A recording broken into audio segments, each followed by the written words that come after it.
Buenos días, en este vídeo vamos a empezar explicando lo que es una función. Vamos a empezar a definir las funciones y a partir de ello y de la definición poder trabajar con ellas. Entonces, ¿qué es una función? Pues una función es una relación entre dos conjuntos de números, dos grupos de números, dos colecciones de números, ¿de acuerdo? Dos conjuntos de números. Y tiene una condición, y es que a cada número del primer conjunto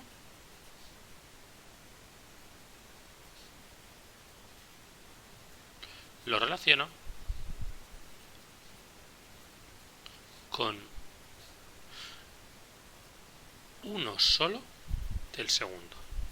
Vamos a explicar qué es esto de una relación del segundo entre dos conjuntos de números. Vale, imaginaos que tengo un primer conjunto de números. Vamos a llamarle X, que es como se le suele llamar habitualmente. Y en este conjunto de números, los voy a escribir, tengo por ejemplo el menos 1, el 0, el menos 2. Y lo quiero relacionar con otro conjunto de números que les vamos a llamar Y. Entonces, ¿cómo lo relaciono? Pues me pueden dar unas normas de un tipo o de otro. Vamos a suponer que ahora la relación va a ser, lo vamos a relacionar cada número con su doble. Entonces, ¿el menos 1 con quién lo relaciono? Con el menos 2. ¿El 0 con quién lo relacionaría? Con el 0. ¿El menos 2 con quién? Con el menos 4. Si aquí, por ejemplo, tuviese el 6, ¿con quién lo relacionaría? Con el 12. Estoy relacionando números con su doble. Y esto sería un ejemplo de función. No es el único. Vamos a ver más ejemplos para entender a qué nos referimos. Veamos otro ejemplo. Hemos visto el de cada número lo relaciono con su doble. Podríamos hacer otro ejemplo que es cada número lo relaciono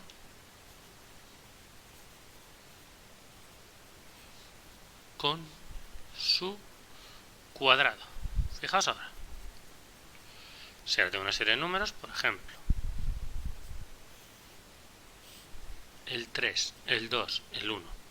Pues el 3, si lo relaciono con su cuadrado, 3 al cuadrado sería 9. El 2, si lo relaciono con su cuadrado, 2 al cuadrado sería 4. El 1, si lo relaciono con su cuadrado, 1 al cuadrado sería 1. Vamos a ver más ejemplos en esta función. El 0, si lo relaciono con su cuadrado, sería el 0.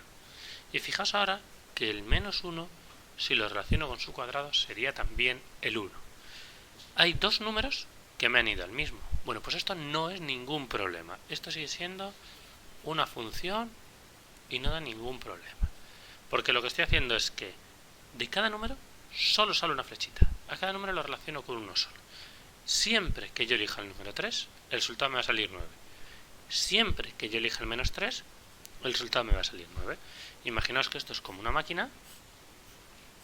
Esta es mi función f, donde cuando yo le meto números aquí, salen sus cuadrados. Entonces, yo le meto números por aquí y por aquí salen los cuadrados. Si yo meto el 3, siempre sale el 9. Si yo meto el menos 3, siempre sale el 9. No hay ningún problema. ¿Qué es lo que me daría un problema? Imaginaos que yo hoy meto el 3 y sale el 9. Pero mañana meto el 3 y sale el 7. Bueno, pues eso es un problema, porque es que se me ha roto la máquina. Para que una máquina funcione bien, lo que tiene que pasar es que siempre que introduzca lo mismo, salga lo mismo. Pues ese sería el problema con una función. Veremos un ejemplo de algo que no es función. Imaginaos que yo tengo una relación de números, ¿de acuerdo? Vamos a escribirlo igual que antes, x e y, de forma que el 3 lo mando al 3, el 2 lo mando al 2, el 1 lo mando al 1, fijaos que lo estoy mandando cada uno a sí mismo, y el 3 lo mando también al 2. Fijaos que he puesto dos veces el 3 y lo he mandado a sitios diferentes. En una de ellas el 3 lo he mandado al 3 y en otra de ellas el 3 lo he mandado al 2. Bueno, pues esto no es función. Y esto no sería una función, porque a veces cuando yo cojo el 3 voy al 3 y a veces cuando yo cojo el 3 voy al 2. Y eso es justo lo que no puede pasar. O el 3 va al 3 o el 3 va al 2. No puedo ir a dos sitios diferentes. Tiene que ir siempre al mismo sitio. Si no es que en mi máquina de la función no está trabajando adecuadamente, no está sacándome los números correctos. Entonces es muy importante que siempre el mismo número, en este caso el 3, vaya siempre al mismo sitio. A uno u otro, pero siempre el mismo. Vale. ¿Y cómo se llaman estas dos variables, estas dos letras que he puesto aquí? Pues entonces, siempre el número que elegimos, el que metemos en la máquina, se llama variable independiente. Y se llama así porque puede ser cualquier valor. Elegimos nosotros lo que queramos que sea. ¿De acuerdo? Y suele ser la X. Bueno, siempre va a ser la X. Y el número que nos devuelve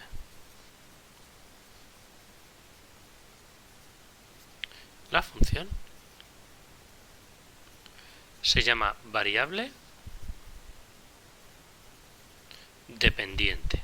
Y este no lo elegimos. Este es el que nos devuelve la función después de haber elegido el otro. Si ponemos el ejemplo con la máquina, siempre el número que yo elijo meter aquí es la independiente y el número que sale aquí es la dependiente.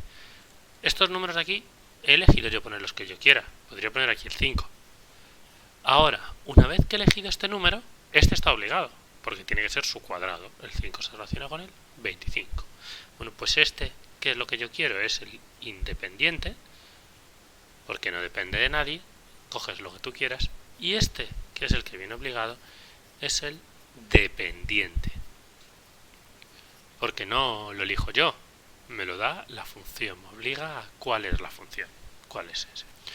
¿De qué formas entonces podemos expresar una función? Pues va a haber 4 formas diferentes de expresar una función. Formas de expresar una función. La primera de ellas, con un enunciado. Estas son algunas de las que hemos estado viendo ahora. Por ejemplo, a cada número le asocio su mitad. Tengo una función, tengo un enunciado que me relaciona números. O por ejemplo, si digo cada persona tiene 2 orejas. Estoy relacionando dos conjuntos numéricos, el número de personas con el número de orejas, con su doble. Todo esto serían enunciados y nos permiten establecer una relación entre números directamente o números con un significado. Personas y orejas. Segunda forma de expresar una función, con una tabla. Y se suele llamar tabla de valores. ¿Cuál puede ser un ejemplo de tabla de valores? Lo que hemos estado viendo hasta ahora. A la X, que le llamo siempre la variable independiente, le asocio una Y. Por ejemplo, el de a cada número le asocio su mitad. Si lo quisiese convertir en tabla, al 6 le asocio el 3, al 4 le asocio el 2, al 0 la mitad del 0 es el 0, por ejemplo, al menos 10 le asocio el menos 5. Estoy dividiendo entre la mitad porque estoy haciendo la primera de mis funciones. Los números de la variable independiente he puesto los que yo he querido. He puesto que sean pares para que fuese fácil hacer la mitad. Pero podréis poner lo que quisieseis. Por ejemplo, también este segundo lo podría convertir en una tabla de valores. Cada persona tiene 2 orejas. Pues si tengo 30 personas, tengo 60 orejas.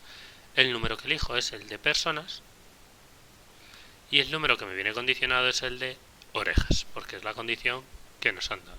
Si por ejemplo eligiese 50 personas, tendría 100 orejas. Sí que es cierto que hay veces que el enunciado nos obliga a tomar ciertos valores. Por ejemplo, cuando hablamos de las personas, no vamos a tomar números decimales, no tengo una persona y media, ni números negativos. Pero bueno, dentro de lo que me permite el enunciado, puedo coger cualquier valor. Estos valores que he cogido aquí han sido los que yo he querido, los que he preferido. ¿Y de qué otra forma puedo expresar una función? pues también lo puedo expresar con una expresión algebraica o analíticamente. Por ejemplo, lo que teníamos de a cada número le asocio su mitad. Pues eso significa que al número i le estoy asociando la mitad de x. O el de a cada número le asocio, a cada persona le asocio sus orejas. El número x, que es personas, me da el número de orejas, que es el número i. 10 personas, pues 2 por 10, 20 orejas. Fijaos, miremos la tabla. Si tengo 10 personas, la i, como es 2 por 10, 20 orejas. Si tengo 15 personas, 2 por 15, 30 orejas. Y entonces las tres expresiones que hemos visto hasta ahora se pueden relacionar perfectamente y podemos pasar de una a otra sin ningún problema, como con estos ejemplos que hemos visto. Hay una cuarta forma. La voy a presentar y en el siguiente vídeo ya la explicamos tranquilamente. Y es gráficamente. De momento vamos a centrarnos en las tres anteriores, y esta, que es gráficamente, la dejamos para el final, para ver qué significa exactamente y cómo se interpreta la información. Entonces, como resumen, hemos visto qué es una función, cómo relaciona dos conjuntos numéricos y hemos visto cómo la puedo expresar.